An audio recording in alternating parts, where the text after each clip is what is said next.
Doctor ভগৰঞ্জন সমাচাৰক তেখেতৰ বক্তব্য আগবঢ়াবলৈ অনুৰোধ কৰিছোঁ। ধন্যবাদ বৰা। মাননীয় উপাচাৰ্য মহোদয়, আজি আমাৰ ইয়াত উপস্থিত থকা আমাৰ সহকৰ্মীবৃন্দ আৰু নতুনকে আমাৰ নাম ভৰ্তি কৰা শিক্ষাৰ্থীসকল, পৰীক্ষা এটা ডাঙৰ পাঠ। আপোনালোকৰ ডিগ্ৰী লোৱা আৰু পঢ়াৰ মাজত পৰীক্ষাটোৱে ৰখি আছে। পৰীক্ষাটো ভালকে দি ডিগ্ৰী ল'ব লাগে, এই বিষয়ে ভালকে কৈছে। মই আপোনালোকক কেইটামান স্পেচিফিক ইনফৰমেশ্যন দিব বিচাৰোঁ পৰীক্ষা সংক্ৰান্তীয়। প্ৰথমটো পাৰ্টটো অলৰেডি ক'লে যে আমাৰ ফৰ্মেটিভ এছেছমেণ্ট, প্ৰফেচাৰ জয়দীপ বৰুৱাই অলপমানকে কৈছে। ফৰ্মেটিভ এছেছমেণ্ট, যিটোত আপোনালোকৰ এছাইনমেণ্টবিলাক আপলোড কৰিব আৰু এছাইনমেণ্টবিলাকৰ এটা লাষ্ট ডেট আছে, ডেটৰ ভিতৰত জমা দিব। জমা দিওঁতে আমাৰ ছাজেশ্যন, তাৰ তলত এখন ৰিচিপ্ট থাকে, ৰিচিপ্টখন আপোনালোকে কোঅৰ্ডিনেটৰৰ পৰা ৰিচিপ্টখন লৈ পেলাই জমা দিব।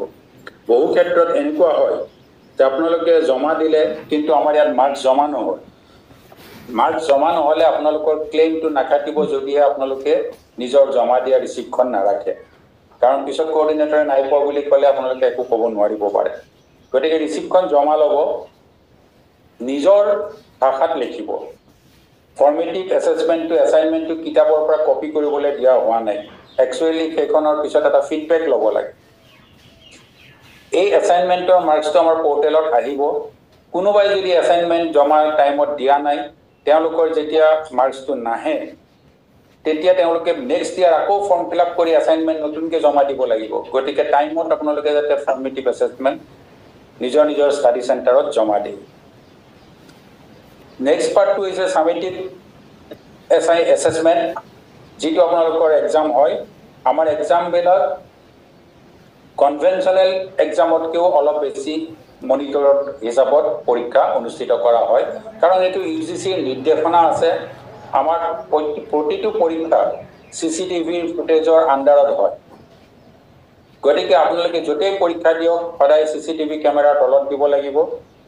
আপোনালোকৰ লগত কোনো ধৰণৰ কপি বা মোবাইল বা এনেধৰণৰ বস্তু পালে লগে লগে এক্সপালশ্যন হয়। এইটো নাভাবিব যে আপোনালোকক কোনোবা এটা চেণ্টাৰত এক্সপেল হোৱা নাই কাৰণে আপোনালোকে ভাবি নল'ব যে এইটো হয়তো কৰিব পাৰি। কাৰণ আমাৰ যেতিয়াই আমাৰ এই মই ধৰিব আপোনালোকে ছেকেণ্ড টাইম কোনো ধৰণৰ চান্স দিয়া নহয়, এক্সপালশ্যন কম্পালচৰি। আমাৰ পৰীক্ষাবিলাক 6 মাহত হয় যদিও আপোনালোকৰ ছেকেণ্ড চাইকেলটোৰ সুবিধাৰ কাৰণে আমি প্ৰথমকেইটা পৰীক্ষা 4 মাহতে পাতিম। কাৰণ আমাৰ 3 মাহ ধৰি এডমিশ্যন হ'ল, জানুৱাৰীৰ পৰা মাৰ্চলৈ। গতিকে পৰীক্ষাটো আপোনালোকৰ প্ৰায় জুলাই মানতে হ'ব। এতিয়াৰ পৰা প্ৰিপেয়াৰ হ'ব। যিবিলাকে আপোনালোকে যেতিয়া এতিয়া নতুনকৈ নাম লিখিছে, বেকৰ কথা অহা নাই, গতিকে আপোনালোকে পৰীক্ষাৰ কাৰণে বেলেগকৈ ফৰ্ম ফিল আপ কৰিব নালাগে। তাৰ কাৰণে কোনো কুৱেশ্যন নকৰিব। এডমিশ্যন হৈ যোৱাৰ লগে লগে পৰীক্ষাৰ আগে আগে আপোনালোকৰ ৱেবছাইটত নিজৰ নিজৰ এডমিট কাৰ্ড পাই যাব, নিজে ডাউনলোড কৰি ল'ব পাৰিব। গতিকে পৰীক্ষা দিবলৈ আপোনালোকৰ ষ্টাডি চেণ্টাৰটোৱেই পৰীক্ষাৰ চেণ্টাৰ নহ'বও পাৰে।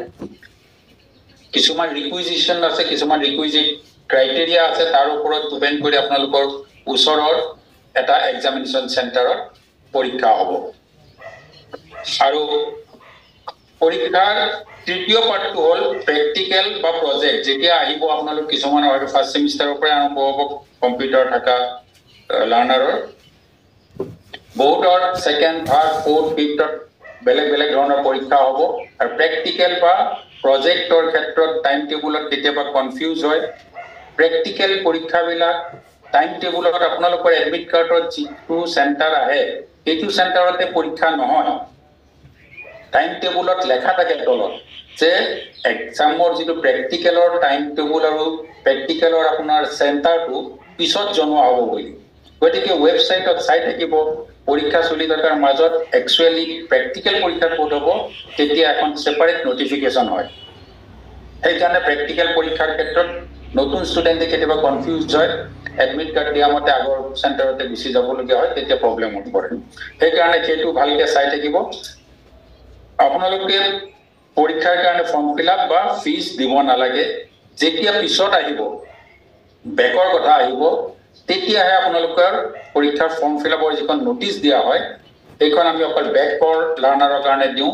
আৰু তেতিয়া আপোনালোকে পিছত ৰিমাইণ্ড মনত ৰাখিব ফাৰ্ষ্ট ছেমিষ্টাৰত বেক থাকিলে থাৰ্ড ছেমিষ্টাৰৰ সময়ত আপোনালোকে যেতিয়া দিব ফৰ্ম ফিল আপ কৰিব একো নালাগে অনলাইনৰ যিটো পোৰ্টেলত ফিজ দিয়াৰ লগে লগে আপোনালোকৰ ফৰ্ম ফিল আপ সাবমিশন হৈ যায় আমাৰ পৰীক্ষাৰ ট্ৰান্সপাৰেন্সিৰ কাৰণে তিনিটা ব্যৱস্থা আছে পৰীক্ষা আমি যেনেকৈ কোৱালিটি মেইনটেইন কৰি পৰীক্ষা পাতো ইভালুৱেশ্যনৰ কোৱালিটি হিচাপতে মেইনটেইন কৰা হয় আৰু তাৰ পিছত আপোনালোকৰ মাজত ট্ৰান্সপাৰেন্সিৰ কাৰণে ৰিচেক ৰিইভালুৱেশ্যন আৰু ফটোকপিৰ ব্যৱস্থা আছে আপোনালোকে পৰীক্ষা দি মনত ভাবি আছে যে খুব ভাল হৈছে কিন্তু পৰীক্ষাত আপোনালোকৰ আশা কৰা মতে নম্বৰ নাপালে ৰিচেকৰ কাৰণে প্ৰথম এপ্লাই কৰিব লাগিব তাত এটা ফিজ আছে ইউনিভাৰ্চিটিত দিয়া আছে ৱেবছাইটত সেই ফিজটো দি পেলাই 100 रुपीसৰ আপোনালোকে যেতিয়া এপ্লাই কৰিব ৰিচেকৰ ৰিজাল্ট পাব